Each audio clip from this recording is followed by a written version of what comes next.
20 лет назад Азита вышла, как обычно, на прогулку вместе со своими 3 лабрадорами, когда вдруг собаки остановились возле кустов и напрочь отказались идти дальше. Так женщина обнаружила заживо погребенного новорожденного малыша, тому было едва несколько часов от роду. Совсем недавно Азита снова его встретила, выживший тогда ребенок вырос и был чрезвычайно рад встретить свою спасительницу. Тогда, 20 лет назад, это событие сильно потрясло Азиту Меланян, кто мог поступить так с ребенком. Если бы не собаки, малыш бы совершенно точно умер и, возможно, так никогда бы и не был найден. А тогда женщина раскопала сверток из голубого одеяла, в котором лежал едва дышащий младенец с необрезанной пуповиной.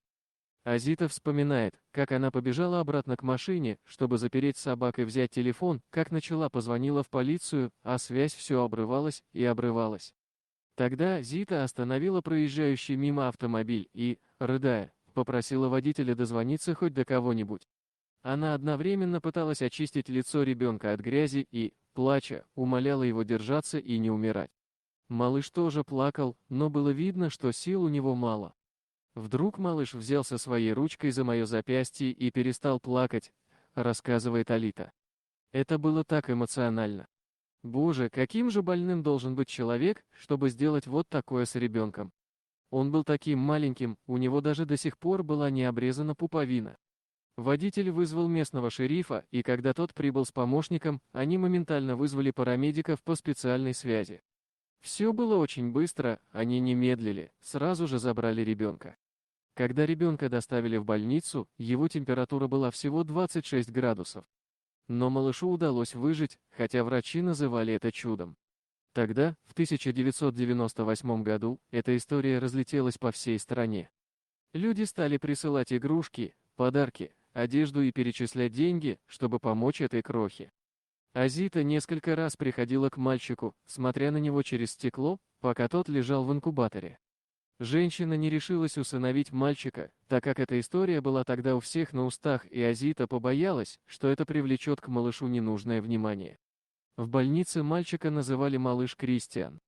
Азита приходила навещать его в течение года, вплоть до момента, когда социальные службы сообщили ей, что малыша усыновили, и потому она больше не может выходить с ним на контакт. «Я тогда почувствовала такое разочарование», — вспоминает Азита. Это событие, безусловно, сильно изменило и саму Азиту, и всю ее жизнь.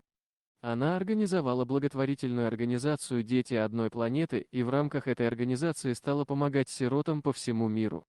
И еще я надеялась, что однажды он найдет меня, точно так же, как я когда-то его нашла, говорит Азита.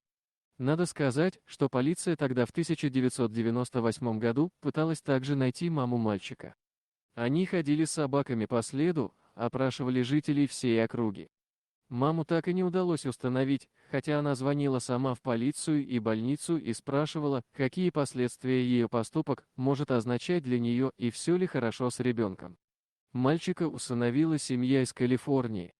Они назвали его Витакер Кристиан, оставив второе имя, которое ему дали в больнице. Его приемный папа был военным, мама – преподавательницей и адвокатом. Витакер увлекался волейболом и по окончании школы планировал пойти учиться или на журналиста, или на адвоката. О том, что он приемный сын, он узнал только в 17 лет. Тогда его знакомая предложила сделать ему ДНК-тест, чтобы узнать побольше о его происхождении. Ничего определенного этот тест не показал, но зато выяснилась вся история о том, как его нашли, похороненным заживо. И тогда местный радиожурналист предложил Витакеру встретиться с женщиной, которая его нашла. Их встречу организовали в прямом эфире на радио. Азита очень переживала. Когда она зашла в студию и увидела Витакера, она заплакала и продолжала плакать, даже обнимая его. «Наконец-то мои мечты сбылись», — сквозь слезы сказала женщина. В тот же день они вместе отправились на то место, где Азита когда-то нашла его. Весь день Витакер был очень радушным и улыбчивым, однако, будучи на этом месте, он явно был потрясен и был очень серьезен.